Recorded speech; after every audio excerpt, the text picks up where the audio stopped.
ہم مدینے سے اللہ کیوں آ گئے، قلب حیران کی تسکی وہی رہ گئی۔ السلام علیکم ورحمۃ اللہ وبرکاتہ۔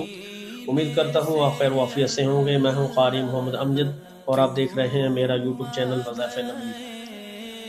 میں آپ سے عرض کرتا ہی رہوں گا کیونکہ یہ دین کا فائدہ ہے۔ اگر دین کا فائدہ ہے تو مسلمان مومن کا فائدہ ہے۔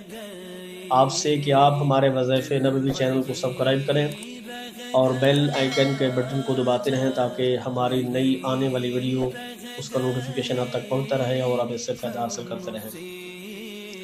تو حدیث نمبر 17 سورۃ الفاتحہ شریف کی فضیلت اور دم، اس کے اندر جتنے ہیں آپ کے گوشہ گزار کرنے کی سعادت حاصل کی جا رہی ہے۔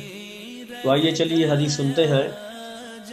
حضرت ابی بن کعب رضی اللہ تعالی عنہ ارشاد فرماتے ہیں کہ اعرابی آیا حضور کی بارگاہ کے اندر اور آ کر عرض کی، یا رسول اللہ صلی اللہ علیہ وسلم، میرا بھائی بیمار رہتا ہے، اسے تکلیف ہے۔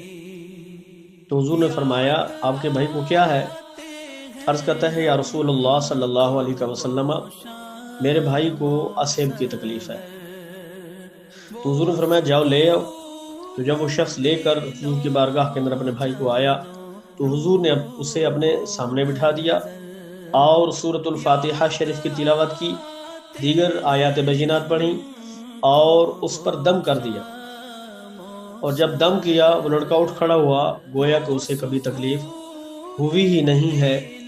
تو یہ حدیث رسول تھی جس سے ثابت یہ ہوا کہ کسی کو اسیب کی تکلیف ہے، کسی کوئی مسئلہ ہے، تو وہ سورۃ الفاتحہ شریف کا سہارا لے کر اس کو بعمل کسی شخص سے، نمازی شخص سے دم کرائے تاکہ اللہ رب العزت اس کی تکلیف کو دور فرمائے۔